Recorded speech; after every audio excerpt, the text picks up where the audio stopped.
Aku menyaksikan teman karibku mengalami hal mistis gara-gara ucapan ayahnya. Perkenalkan, namaku Aulani. Begini ceritanya. Peristiwa itu terjadi pada tahun 2008 lalu saat aku dan temanku yang bernama Raya masih duduk di kelas 4 SD. Saat sedang membersihkan kelas, tiba-tiba lemari di kelas kami bergerak sendiri sehingga membuat aku dan Raya ketakutan. Namun setelah diperiksa oleh guru kami, tampak seperti tidak terjadi apa-apa. Tak hanya sekali, kami bahkan beberapa kali mengalami hal mistis lainnya. Hingga suatu ketika, Raya mengatakan padaku jika hidupnya tak akan lama lagi. Raya juga mengatakan jika dia telah menjadi target seorang nenek-nenek tak kasat mata yang sering datang mengelilingi rumahnya. Raya juga memohon padaku, apabila terjadi apa-apa padanya, aku harus meminta kedua orang tuanya agar memindahkan adik-adiknya ke sekolah yang lain. Awalnya aku hanya menganggap perkataan Raya kala itu hanya candaan. Dan benar saja, semua berjalan aman tanpa ada gangguan berarti. Namun saat kami mulai masuk ke kelas 6, tiba-tiba peristiwa itu terjadi lagi. Ketika jam sekolah usai, kami belum pulang dan memilih bermain di samping sekolah sambil bernyanyi. Namun anehnya, kami merasa ada sosok yang mengintai kami.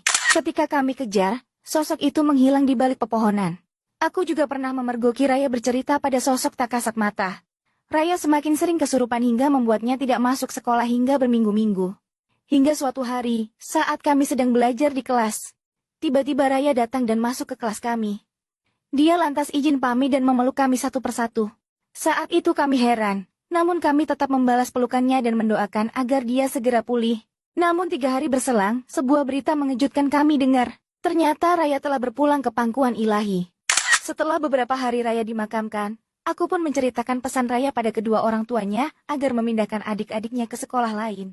Dan belakangan ku ketahui, ternyata ayahnya Raya pernah berselisih paham dan mengucapkan sumpah serapah kepada seorang nenek pemilik lahan sekolah kami. Kalau ada anak aku yang sekolah di sini sampai kelas 6 SD, maka anakku itu akan meninggal sebelum mereka lulus sekolah.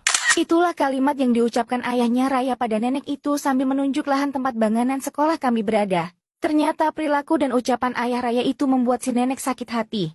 Nenek itu masih hidup dan juga seorang yang dituakan di kampung itu. Dia juga diyakini memiliki dan menguasai ilmu hitam.